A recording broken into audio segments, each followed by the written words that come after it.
ভারতের মানচিত্রের দিকে তাকালে দেখা যায় এক ফালি সরু জমি, যা ভারতের সঙ্গে উত্তর পূর্বের 7টি রাজ্যকে জুড়ে রেখেছে। শিলিগুড়ি করিডর, যা ভৌগোলিক কারণে চিকেন নেক বা মুরগির ঘাড় হিসেবে পরিচিত।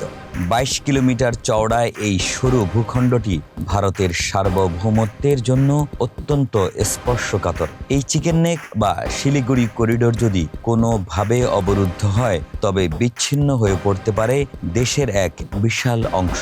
এই অঞ্চলকে একটি অভেদ্য দুর্গে পরিণত করতে কেন্দ্রীয় সরকার হাতে নিয়েছে এক মেগা পরিকল্পনা।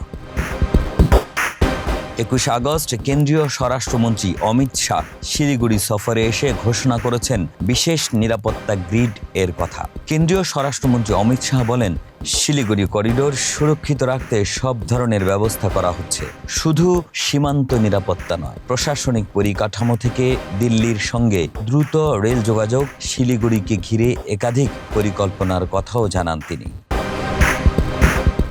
অমিত শাহ বলেন, শিলিগুড়ি করিডোর ও সমগ্র দেশের নিরাপত্তার স্বার্থে স্বরাষ্ট্র মন্ত্রণালয় একটি বিশেষ ত্রিকোণীয় নিরাপত্তা গ্রিড তৈরি করেছে। চোপড়া, কিষানগঞ্জ ও ধুবড়ি, এই 3 ঘাঁটি থেকে সমগ্র করিডোরে নজরদারি, সামরিক উপস্থিতি ও প্রশাসনিক কর্তৃত্ব বহু গুণ বাড়ানো হয়েছে। নিয়মিত তিস্তা প্রহার এর মতো সামরিক অনুশীলনের মাধ্যমে এই অঞ্চলকে সুরক্ষিত রাখা হচ্ছে।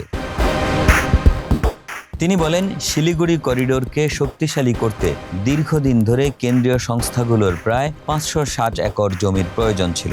অনুপ্রবেশ ঠেকাতে সীমান্তে কাঁটাতারের বেড়া দেওয়া অত্যন্ত জরুরি হলেও আগের মুখ্যমন্ত্রী মমতা বন্দ্যোপাধ্যায়ের সরকারের থেকে অনুরোধ সত্ত্বেও জমি পাওয়া যায়নি।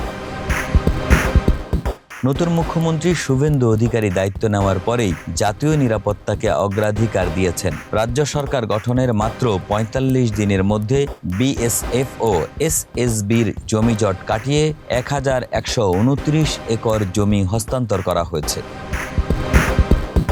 অমিত শাহ আরও বলেন, সীমান্ত সুরক্ষায় সর্বাত্মক প্রচেষ্টার পাশাপাশি অঞ্চলের যাতায়াত, পর্যটন ও অর্থনৈতিক বিকাশকেও প্রাধান্য দেওয়া হচ্ছে।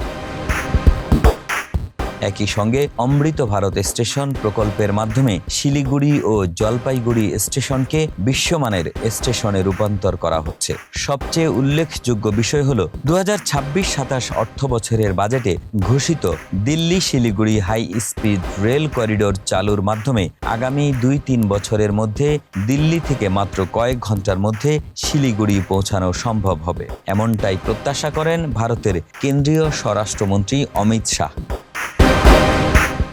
শিলিগুড়ি করিডোরের নিরাপত্তা নিশ্চিত করা ভারতের ভূ রাজনৈতিক কৌশলের একটি বড় চ্যালেঞ্জ। তবে বর্তমান কেন্দ্র সরকারের প্রশাসনিক তৎপরতা এবং রাজ্য সরকারের সহযোগিতামূলক মনোভাব সেই চ্যালেঞ্জ জয়ের পথ প্রশস্ত করেছে। এই ত্রিস্তরীয় নিরাপত্তা গ্রিড কেবল অনুপ্রবেশ বা বহিঃশত্রুর আক্রমণই ঠেকাবে না, বরং মূল ভূখণ্ডের সঙ্গে উত্তর পূর্ব ভারতের হৃদস্পন্দনকে আরও শক্তিশালী ও নিরবচ্ছিন্ন করে তুলবে। একে আজাদ, মানবকণ্ঠ।